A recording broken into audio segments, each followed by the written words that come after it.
Students, कैसे हैं आप? सेट्स के बारे में बच्चों हम क्लास 11th में फर्स्ट चैप्टर में पढ़ चुके हैं। फिर भी यदि आपने नहीं पढ़ा है तो आपको ऊपर आई बटन में एक वीडियो दिखाई दे रही होगी, उस पर क्लिक करके वीडियो को वॉच कर सकते हैं। Now let's get started. माना ए और बी दो सेट हैं। ए इक्वल टू है सपोज करिए 1 और 2, बी इक्वल टू है ए एंड बी। अब बच्चों 11th में हमने कार्टेशियन प्रोडक्ट पढ़ा था ना, ए और बी का कार्टेशियन प्रोडक्ट क्या होगा? ए क्रॉस बी। किससे दिखाते थे कार्टेशियन प्रोडक्ट को? ए क्रॉस बी से। ए क्रॉस बी क्या हो जाएगा? देखिए 1 इसके ए के एलिमेंट के बी के एलिमेंट से डबलेट बनाने हैं, तो पहले 1 का इन दोनों से डबलेट बनाइए, फिर 2 का इन दोनों से डबलेट बनाइए। 1 का इन दोनों से बनाएंगे तो क्या होगा? 1a 1b, 1 का इन दोनों से बना लिया। अब 2 का बनाइए, 2 का इन दोनों से बनाइए, 2a 2b। ठीक है बेटा, ये डबलेट्स जो हैं इनको बोलते हैं ऑर्डर पेयर। क्या बोलते हैं? Order pair. ऑर्डर पेयर का जो फर्स्ट एलिमेंट है, ये जो फर्स्ट एलिमेंट है ये किसको बिलोंग करता है? ये बिलोंग करता है ए को, इसको ए को। और जो इसका सेकंड एलिमेंट है वो बिलोंग करता है बी को। ठीक है, इसलिए इसको ऑर्डर पेयर कहते हैं। यदि हम अगर बी क्रॉस ए निकालें तो क्या हो जाएगा? देखो, अब बी के एलिमेंट से ए के एलिमेंट का पेयर बनाना है। क्या हो जाएगा? बी कोमा 1, बी कोमा 2, ए कोमा 1 और ए कोमा 2। बी के एलिमेंट से सब बनाया, ए के एलिमेंट से सब बनाया। ऑर्डर पेयर चेंज हो गए। यहां ये ध्यान रखने की बात है, 1a ये वाला order is not equal to a1। ये इक्वल नहीं होते, ऐसा नहीं है, ये सेट नहीं है, क्रम बदल दिया कोई फर्क नहीं पड़ेगा। ऑर्डर पेयर में एक निश्चित क्रम होगा। आपको सेट अगर दे रखें तो ए क्रॉस बी तो पता लग गया। अब रिलेशन क्या होगा? रिलेशन पता करना है। तो relation from set A to set B is a subset of A cross B. A cross B का सबसेट होगा जो रिलेशन होगा। It is denoted as A R B. इसको कैसे शो करेंगे? A R B. ठीक है, ए आर बी का मतलब क्या है? ए आर बी ऐसा है एक रिलेशन जो सबसेट है ए क्रॉस बी का। ठीक है, अब थोड़ी बात और सोचने की है। तो मान लीजिए एक सेट ए है, उसमें एलिमेंट्स हैं p। दूसरा सेट b है जिसमें एलिमेंट्स हैं q। तो भैया a और b में कितने रिलेशन बन सकते हैं? जरा चेक करें। इसके लिए फॉर्मूला होता है टोटल नंबर ऑफ रिलेशन। ठीक है, टोटल नंबर ऑफ रिलेशंस कितने हो जाएंगे?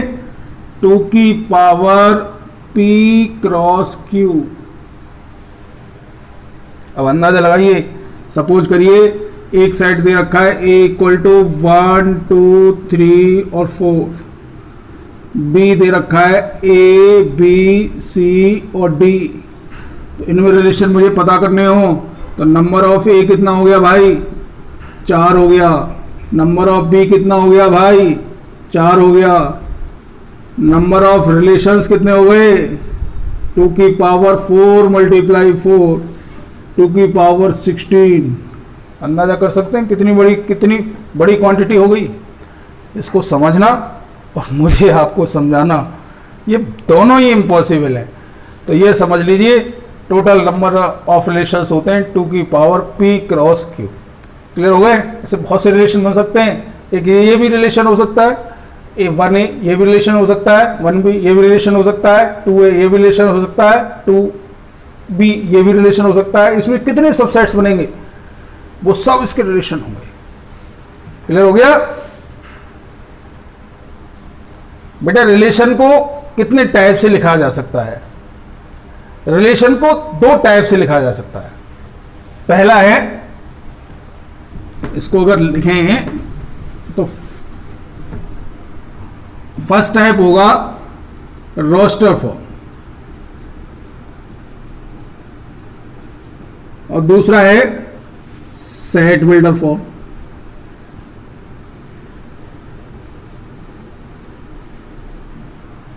रोस्टर फॉर्म और सेट बिल्डर फॉर्म माने समुच्चय निर्माण विधि, दो तरह से लिख सकते हैं। अब देखिए, जैसे ए सेट है, सपोज करो 1 2, बी सेट है ए और बी, ठीक है, और रिलेशन आपका दे रखा है 1A 1B और 2A, सपोज करो यही दे रखा है, इतना ही दे रखा है, ठीक है। तो ये कौन से फॉर्म में लिखा गया?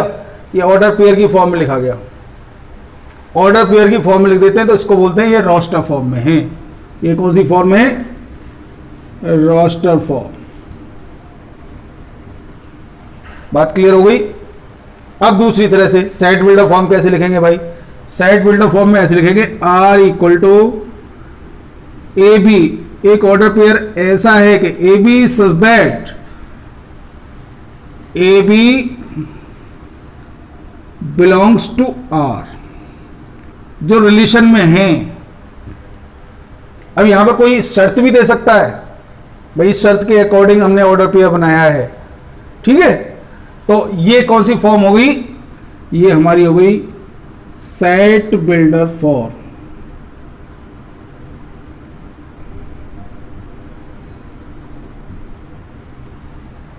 ये कौन सी फॉर्म हो गई हमारी?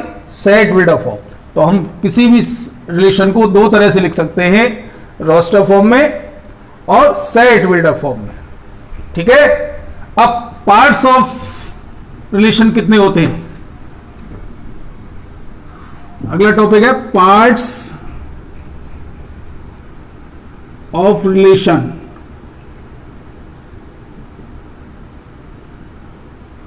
पार्ट्स ऑफ रिलेशंस कितने तरह से हो सकते हैं, कितने तरह के होते हैं?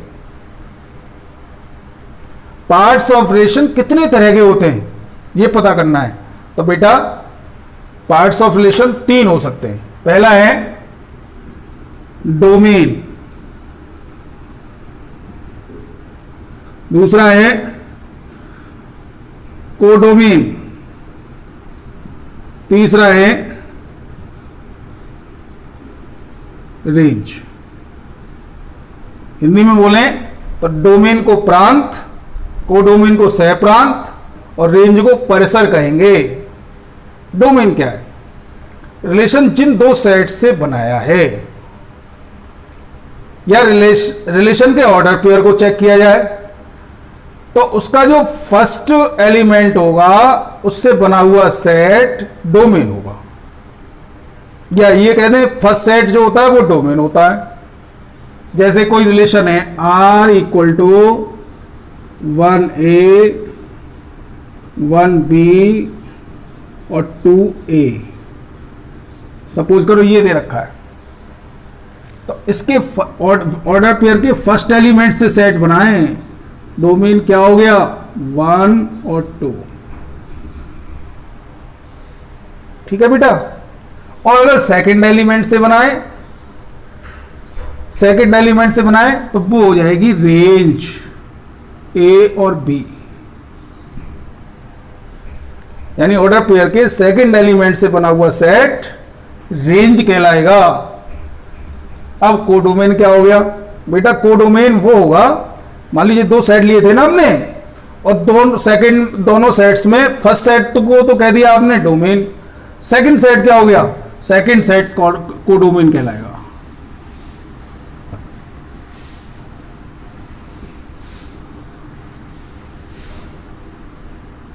Second set of the relation, ये इसको बोलेंगे कोडोमेन।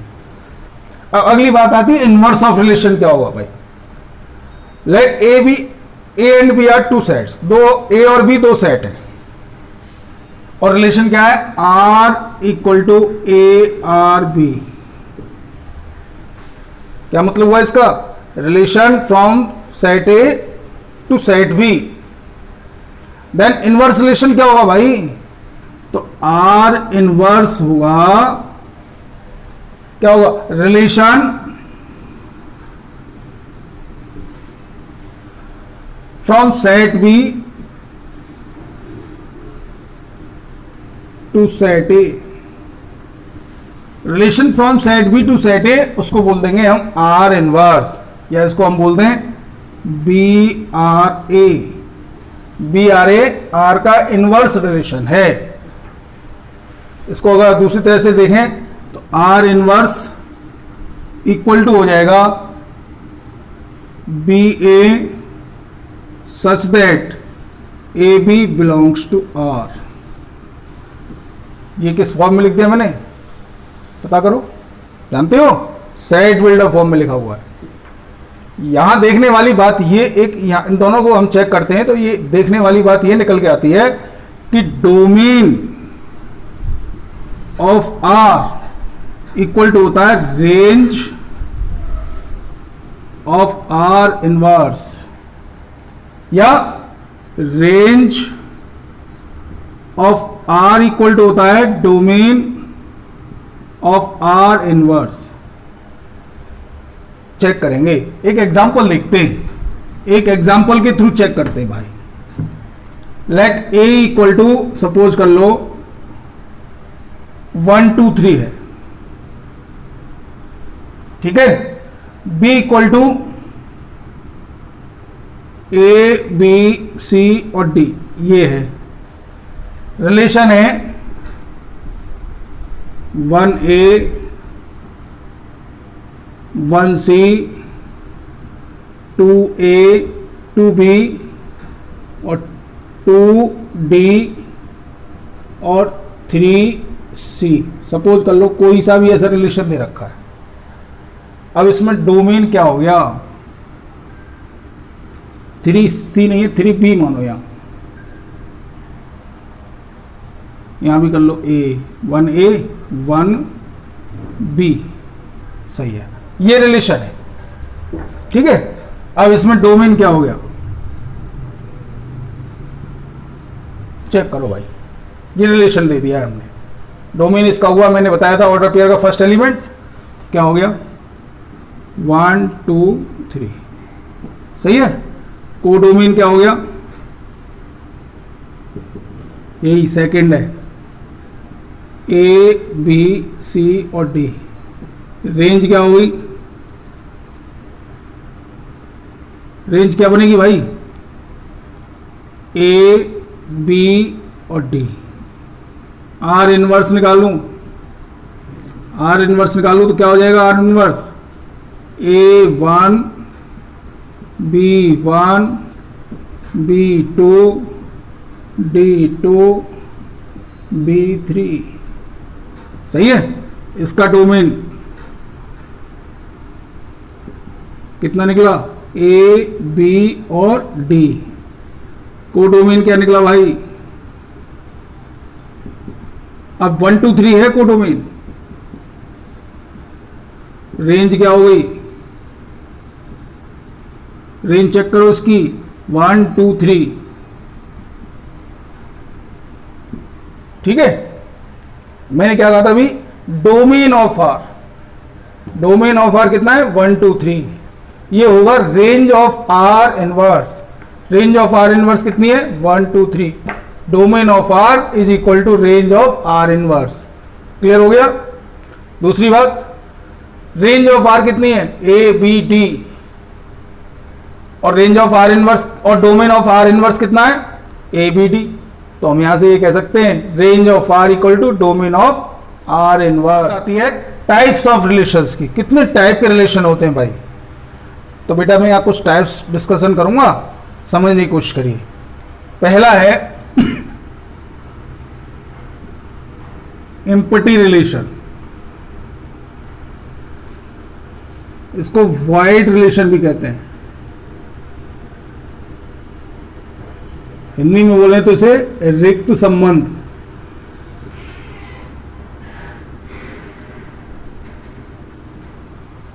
ठीक है, क्या होता है ये?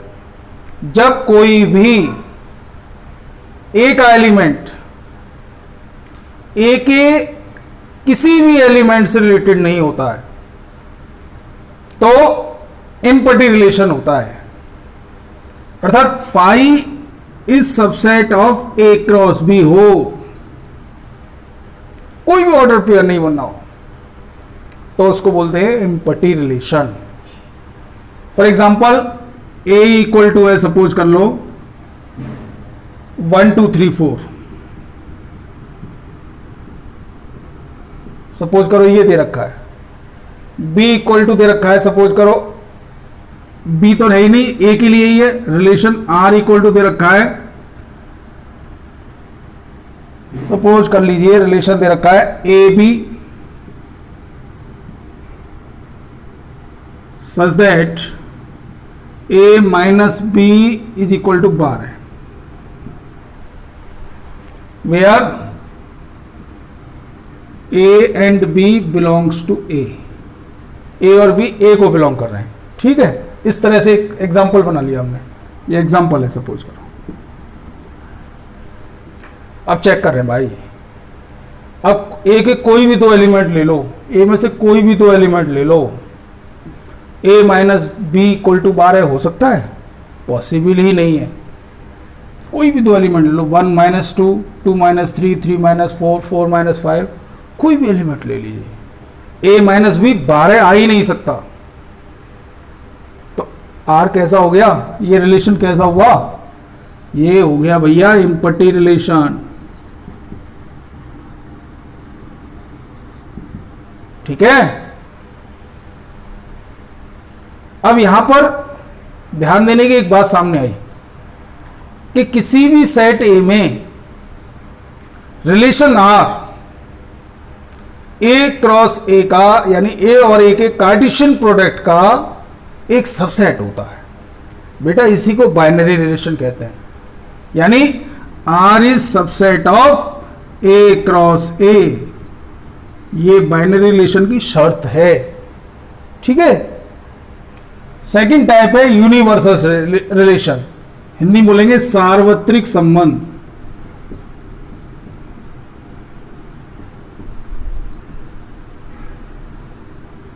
भैया क्या होगा यूनिवर्सल रिलेशन? यदि R is subset of A cross A है, यानी रिलेशन ए में है, सेट ए में है, तो यदि each element of A is related to every element of A, that relation is called universal relation. ठीक है, फॉर एग्जाम्पल हम चेक करते हैं, ए हमने ले लिया 1 2 3 4 5 6, रिलेशन आर लिया, एक रिलेशन ऐसा है कि mod A minus B is always greater and equal then 0। ठीक है, अब आप कोई भी इसमें एलिमेंट ले लीजिए, कैसे बनेंगे? देखो 1 1 1 का ले लो, 1 2 का ले लो, 1 3 का ले लो, 1 4 का ले लो, 1 5 का ले लो, 1 6 का ले लो, और भी बना लो, इतने बन सकते हैं। ये तो कार्टेशियन प्रोडक्ट होगा। अब इसमें कोई भी एलिमेंट लेके देखो भाई, मॉड ए माइनस बी या तो 0 होगा या 0 से बड़ा होगा, यानी इसका मतलब क्या हुआ? Each element of A is related to every element of A. तो ये रिलेशन कैसा हो गया? यूनिवर्सल रिलेशन हो गया। ठीक है, अब तीसरा टाइप है आइडेंटिटी रिलेशन, हिंदी में बोलेंगे तत्समक संबंध। यदि ए जे सेट है तो आइडेंटिटी रिलेशन उसको लिखते हैं आई ए। ये क्या होगा? ये बेटा ऐसा होगा कि एवरी डबलेट ऐसा हो ए बिलोंग्स टू ए हो, तो इसको बोलेंगे हम आइडेंटिटी रिलेशन। एग्जाम्पल से समझने की कोशिश करें। ए इक्वल टू दे रखा है, सपोज करो 1 2 3, ठीक है। और तो आई ए क्या होगा, देखो सारे डबलेट बना दो, 1 1 2 2 3 3। बेटा केवल डबलेट्स होने चाहिए, यानी सेम एलिमेंट होने चाहिए, 1 1। ऑर्डर पेयर के दोनों एलिमेंट सेम होने चाहिए, 1 1 2 2 3 3। उसके अलावा रिलेशन में कोई भी ऑर्डर पेयर नहीं हो, तभी आइडेंटिटी रिलेशन बनेगा। क्लियर हो गई बात। अगर जैसे सपोज करो इसमें हमने बंडल लगा दिया होता 1, इसमें ये 2 एलिमेंट और जोड़ दो, सपोज करो ये जोड़ दिया 1 और 2, ये भी रिलेशन में जुड़ गया। अब ये आइडेंटिटी रिलेशन नहीं है, ये नहीं जोड़ सकता, डबलेट ही रिलेशन में होने चाहिए, कोई और ऑर्डर पेयर रिलेशन में नहीं होना चाहिए, तभी आइडेंटिटी रिलेशन होगा। चौथा टाइप है इक्विवेलेंस रिलेशन, तुल्यता संबंध। बेटा यदि कोई रिलेशन रिफ्लेक्सिव है, सिमेट्रिक है और ट्रांजिटिव भी है, तो रिलेशन को इक्विवेलेंस रिलेशन कहते हैं, ठीक।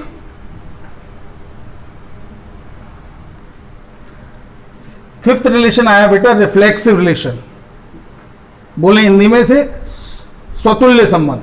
अभी बताया था ना इक्विवेलेंस रिलेशन में तीन तरह के रिलेशन होने चाहिए, तो उसमें से पहला है यही आपकी किताब में ज्यादा पूछा जा रहा है, ध्यान दें इसे। रिफ्लेक्सिव रिलेशन क्या होगा, स्वतुल्य संबंध क्या होगा। यदि सेट ए में रिलेशन आर रिफ्लेक्सिव होगा, यदि every element of A is related to itself, यानी R is reflexive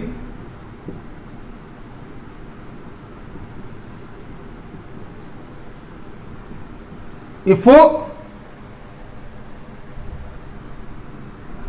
every a belongs to R for all a belongs to A, ये शर्त पूरी हो।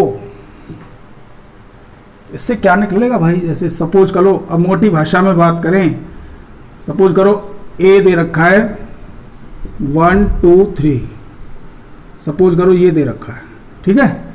ए ये दे दिया, आर रिलेशन दे दिया 1 1 2 2 3 3 1 2 2 1, ये रिलेशन दे दिया है। अब बेटा देखो इसमें सारे doublets for every A, all belongs to A में कितने बिलोंग्स कर रहे हैं 1 2 3। अब इनके डबलेट आर में है क्या, 1 1 है, 2 2 है, 3 3 है, उसके अलावा 1 2 2 1 भी है। तो हमें तो केवल इतना ही तो देखना है, every A belongs to R है या नहीं, भैया है, तो ये कैसा हो गया, रिफ्लेक्सिव है। लेकिन अभी इससे पहले बात करी थी आई ए, क्या ये आई ए है, आई ए नहीं है। क्यों नहीं है, since 1 2 belongs to R and 2 1 belongs to R, क्योंकि ये दोनों भी इसमें हैं। यदि ये दोनों नहीं होते तो ये आइडेंटिटी भी होता, रिफ्लेक्सिव भी होता। तो समझ में आ गया रिफ्लेक्सिव आइडेंटिटी में क्या अंतर होता है। 6 टाइप है बेटा सिमेट्रिक रिलेशन, नहीं बोले तो सममित संबंध। एक रिलेशन आर सेट ए में सिमेट्रिक रिलेशन होगा यदि A B belongs to R, then B A belongs to R. यानी यदि order pair A B R में है तो उसका उल्टा बी ए भी आर के अंदर मौजूद हो। For all A B belongs to A set में ए बी है और ए बी आर के अंदर मौजूद है ऑर्डर पेयर, तो बी ए भी आर के अंदर मौजूद होगा, तो उसको क्या बोलेंगे, सिमेट्रिक रिलेशन बोलेंगे। रिलेशन क्या है, उसको हिंदी में बोलेंगे प्रतिसम्मित संबंध। भाई एंटी सिमेट्रिक रिलेशन इस तरह का है कि जैसे सेट ए में एक रिलेशन आर दे रखा है, वो एंटी सिमेट्रिक होगा यदि A B belongs to R and B A belongs to R, then A equal to B होना चाहिए। अगर ये शर्त हो रही है तो एंटी सिमेट्रिक रिलेशन भी बन गया। अब कोई एग्जांपल से देखते हैं। सपोज करो ए इक्वल टू दे रखा है 1 2 और 3, एक रिलेशन दे रखा है 1 1 2 2 3 3 1 2 2 1। अब इसमें इस एग्जांपल से चेक करते हैं ये सिमेट्रिक है, एंटी सिमेट्रिक है, कैसा है, चेक करें। देखो 1 2 बिलोंग्स टू आर, 2 1 भी बिलोंग्स टू आर, 1 2 भी आर को बिलोंग कर रहा है, 2 1 भी आर को बिलोंग कर रहा है। इसका मतलब ये कैसा हो गया, सिमेट्रिक रिलेशन हो गया। अब दूसरी बात करें एंटी सिमेट्रिक है या नहीं। 1 2 belongs to R, 2 1 belongs to R, but 1 does not equal to 2, 1 2 के बराबर तो नहीं है, then this is not anti symmetric relation.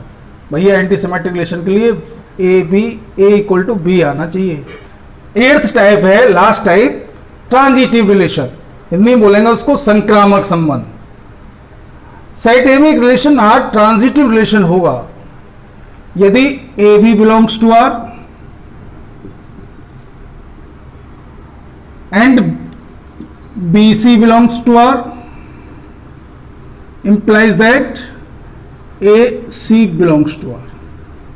For all A B C belongs to A. अगर ये शर्त हो रही है A B भी R में है, B C भी R में है, फिर चेक कर रहे हैं हम A C भी R के अंदर मौजूद है, तब कहेंगे बेटा वो ट्रांजिटिव रिलेशन है। यदि ऐसा नहीं हो रहा है तो वो ट्रांजिटिव हो नहीं सकता है। एक चेक एग्जांपल से चेक करते हैं। ए बराबर सपोज करो 1 2 3, रिलेशन आर दे रखा है, सपोज कर लीजिए 1 1 2 2 3 3 1 2 और 2 1। चेक करें ये ट्रांजिटिव है कि नहीं। देखो 1 1 belongs to R, 1 2 belongs to R. अब देखो ये इसके सेकंड एलिमेंट इसका हटाओ, इसका फर्स्ट एलिमेंट हटाओ, तो 1 2 हो गया, ए सी हो गया, 1 2 भी आर को बिलोंग कर रहा है, दिख रहा है ये। दूसरी चीज चेक करें, 2 1 2 2 बिलोंग्स टू आर और 2 1 बिलोंग्स टू आर। 2 2 हटा दें तो ये क्या आएगा, 2 1 ऑल्सो बिलोंग्स टू आर। कैसा हो गया ये, ट्रांजिटिव रिलेशन है। ठीक है ना बेटा। यदि रिलेशन को चेक करना है कि वो किस टाइप का रिलेशन है, तो देखिए अगर रिफ्लेक्सिव है तो ऑल ऑर्डर पेयर चेक करने पड़ेंगे आपको। अगर नॉट रिफ्लेक्सिव है तब भी ऑल ऑर्डर पेयर चेक करने पड़ेंगे आपको। सिमेट्रिक है तब भी ऑल ऑर्डर पेयर चेक करने पड़ेंगे। लेकिन यदि नॉट सिमेट्रिक है तो ओनली 1 ऑर्डर पेयर चेक कर लो भाई, only 1।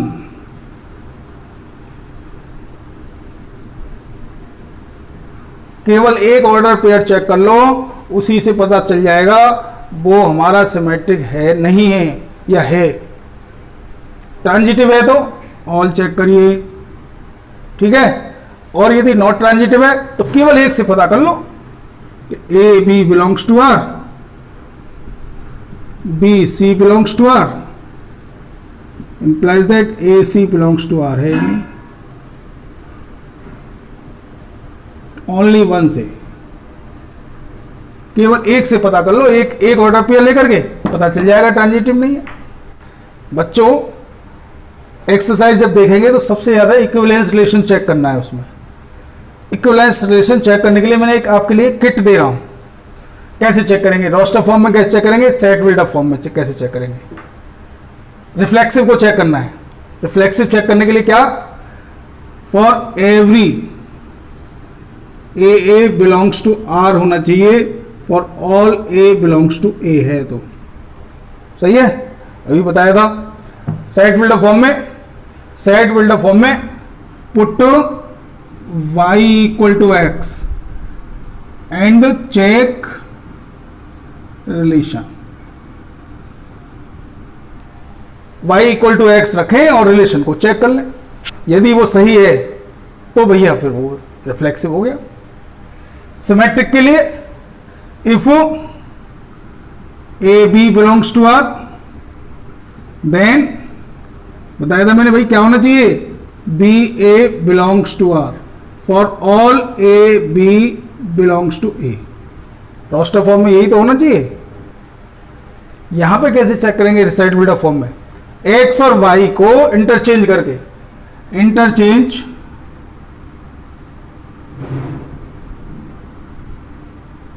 X and Y and check relation.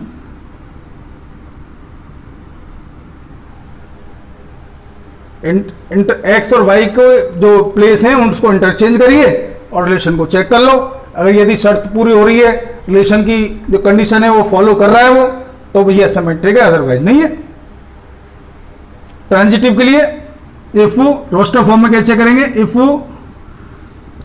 A B belongs to R, B C belongs to R, then A C belongs to R for all A B C belongs to R. ये roster form में ऐसे तो check करते हैं। यहां पर new element लीजिए, take new element,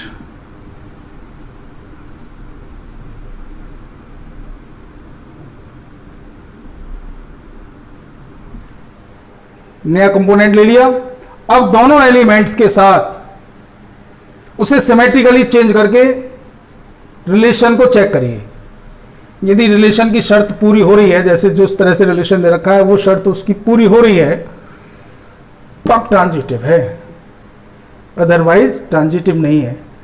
बच्चों, मैंने आपको ये पूरा एक सिस्टम बताया जिससे आप इक्विवेलेंस रिलेशन को चेक कर सकते हैं। उम्मीद करता हूं आपको रिलेशन से रिलेटेड सारे डाउट्स क्लियर हो गए होंगे। Thank you.